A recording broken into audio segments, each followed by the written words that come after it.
73 Ford F250 at a 400, 3-speed automatic.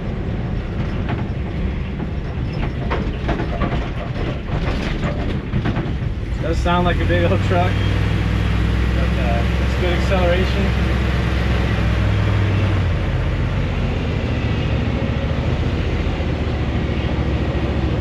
That's pretty straight for having the big tires and lift on it.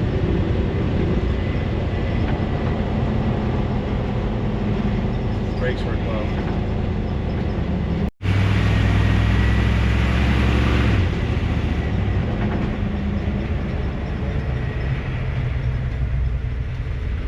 It's got locking hubs, floor shift for your 4-wheel drive. Fuel gauge works, oil pressure works, speedometer works. Looks like all the gauges are working properly. Good positive shifts.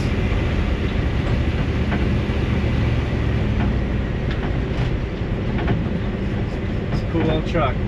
Check this out, Survivor Classic Car Service.